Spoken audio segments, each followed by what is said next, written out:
どうもこんにちは、まみよしです。今回第2弾ということで、14 Pro に続いて14 Pro Max の方を開封して触っていきたいと思います。やっていきましょう。いきます。オープン。おー、でかい。久しぶりのプロマックスサイズ。付属品はね、さっきと一緒ですね。リンゴシールがあって、紙があって、SIM ピンがある。そして Type-C to ライトニングっていう感じです。そして今ね、こうやって片手で持ってみた重さなんですけども、意外といけそうだな。なんか、想像してたよりは軽いかも。あ、でも長時間持つとちょっときついぐらいの重さかな。普通に片手でひょいっと上げるには、全然いけそうな感じです。で、筐体はこんな感じですね。カメラ。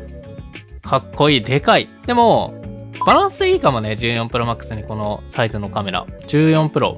あ、これバランスいいな。見た目の。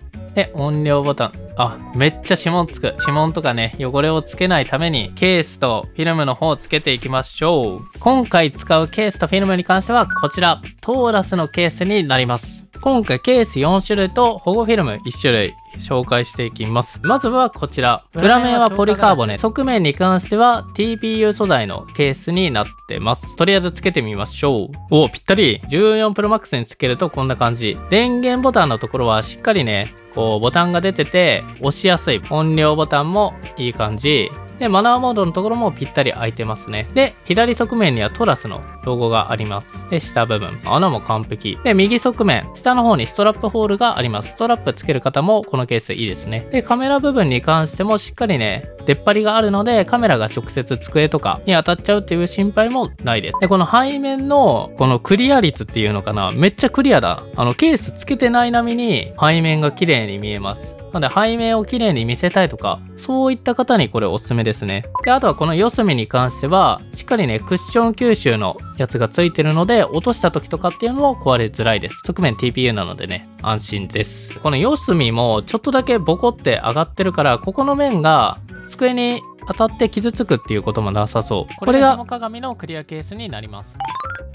続いてこちらがスタンド付きのケースになってます。簡単な仕様としてはさっきのやつと一緒ですね。ボタンも押しやすいし、穴もしっかり合ってる。なんかここだけね、ちょっと出っ張ってる感じになってます。ここだけ四角くなってる。で、スタンドがあると。このスタンドはこうやって開いて、こうやって縦にスタンド立てることもできるし、こうやってね、横向きでスタンド立てることもできます。こっち向きもいける？あ、こっちもいけるな。スタンドもね、結構無段階調整ができるようになってるので、こうもっと浅くしたいとか、あとはもっと立てたいとか、そういった使い方にも対応します。これいいね。スタンドを普段から使う方はこのケースいいですね。ただストラップホールに関しては今回のモデルはないですね。続いて3つ目は、これポリカーボネートのケースですね。ブラックのマット、触り心地はサラサラ。電源ボタンは下が開いてるタイプ。普通に押しやすい。左側面も押しやすいと。結構マット調が好きな人はいいかもね。ただこういうね、切り欠きがあるから、ここだけ傷がついちゃう恐れはあるかもしれない。端子部分。作りもね、かなり丁寧ですね。で、このケースに関しては、トーラスのロゴとかもないから、すごいシンプル。で、シルバーにつけるとこんな感じになってます。ブラックなので、スペースブラックとかにつけるのがいいかな。カメラ部分もしっかりね、机に置いても傷がつかないようになってます。で、あとは、表面に関してもちょっと出てるので、フィルムつければ、大体同じぐらいの厚さになるかな。フィルムも後でつけていきます。最後4つ目に関しては、こちら。これ結構ごっつめだね。この裏面に関しては、ポリカーボネートの上に TPU 薄く塗装してあるみたいな感じかな。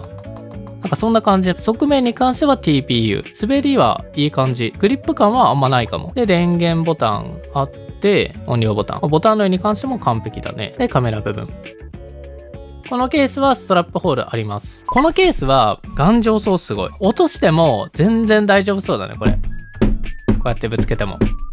しっかりね、四隅も保護のやつが入ってるので、とにかく守りたいっていう人はこれいいかも。これもブラックのマットなので、スペースブラックにつけるのがおすすめかな。そしたら、フィルムの方を取り付けていきましょう。これがフィルム本体かな。そして、しっかりね、枠がついてますね。枠はもう必須。アルコールペーパータオルのやつが2枚ついてて、取説。で、あとヘラがついてます。このヘラもね、嬉しいね。フィルムに関しては2枚入りになってます。フィルムの方を貼っていきましょう。まずはアルコールペーパーで画面を拭きます。で、アルコールで拭いたら、2番目のクリーニングクロスで水分と汚れを拭き取る。続いて3番目、このシールでホコリを取ります。ただ今ホコリついてないので OK だね。そうしたら枠を取り付けします。で、これ上にね、トップっていうのが書いてある方が上です。で、これしっかり電源ボタンを押せるようになってるね。いいね。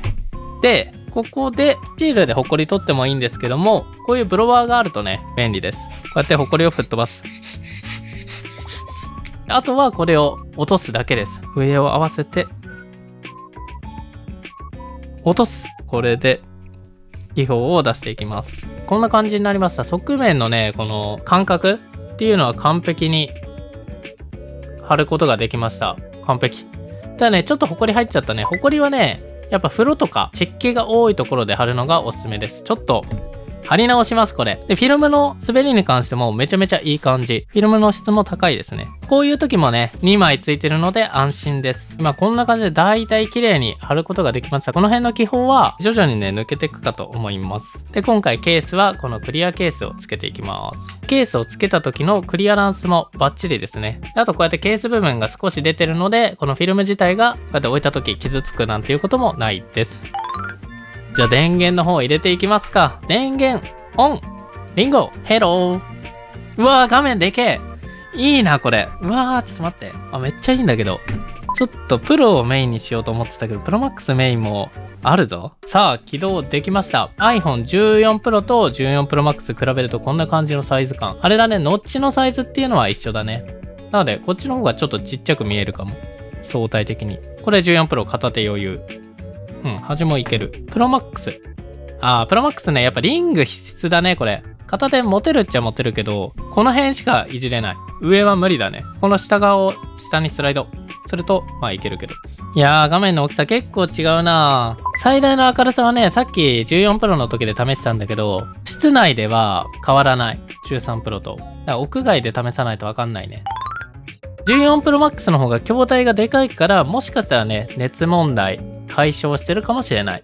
プロマックスの方がスコア上がりそうだね。結果が14 Pro と14 Pro Max 大体一緒ですね。CPU も1000しか変わんないし、GPU は2000。14 Pro と14 Pro Max は熱の問題とかもほぼ一緒かな。そしたら次、ギークベンチ行きましょう。個人的にはね、ギークベンチスコアの方が信頼できる気がしてる。で、こうやって今見たら、周波数ちょっと違うね。3.44 と 3.45 だ。アプリの問題かもしれないけど。CPU 行きます。ポチ。同じだね。1882と79。5375と77。プロだから性能が高いっていうのはないかもね。次、ベンチマーク。GPU です。GPU は 15926 と 15640。なんか、プロの方がちょっと高いね。そういえばなんかさ、あれだな。ベンチマークも発売前に出てたやつ、プロマックスの方がちょっと低かったじゃん。だからやっぱプロの方がなんかいいのかもしんないね。誤差か個体差か。緊急 SOS 見るか。緊急 SOS、激しい衝突事故発生後に電話っていうのがある。いいね。これは絶対オンにしておくべきだね。最初からオンだけど。常時点灯っているのか？いや、意外と便利そうよ。だってウィジェットが常に見れるから、LINE の未読件数とかも今後見れるようになりそう。常時点灯はですね、ポン、ポン。はい、こんな感じです。常時点灯めっちゃ明るくない？これが普通のやつね。明るさね、ほぼ変わんないよ。この白いところとか。全体的に暗くなったっていう感じ。この辺のさ、青いところもバッテリー食うからさ、もう全部真っ黒の壁紙とかで設定した方がバッテリーの持ちは良くなると思う。しかも常時点灯でこのウィジェットがね、付けられるから、これめっちゃ便利よ。ポッケ入れといたら知らない間にカメラとか起動してそう。いや、そこ考えられてて、常時点灯はですね、裏向きに机の上とかに置いといたらオフになります、これ。ポケットに入れても常時点灯オフになる。だから、ちゃんと使ってる時だけって感じかな、常時点灯は。いいねー。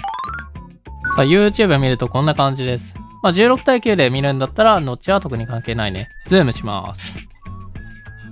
はい、こんな感じ。もう、ノッチよりはマシかなレベルかな。スピーカー音質検証しましょう。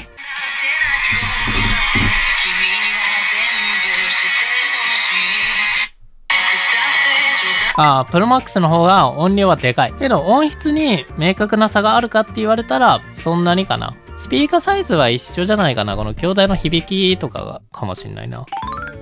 14 Pro Max に関してはこんな感じですね。今後ね、この14 Pro Max 使って動画いっぱい撮っていくので、検証してほしいこととかあればぜひコメント欄でコメントしてみてください。以上、バイバイ。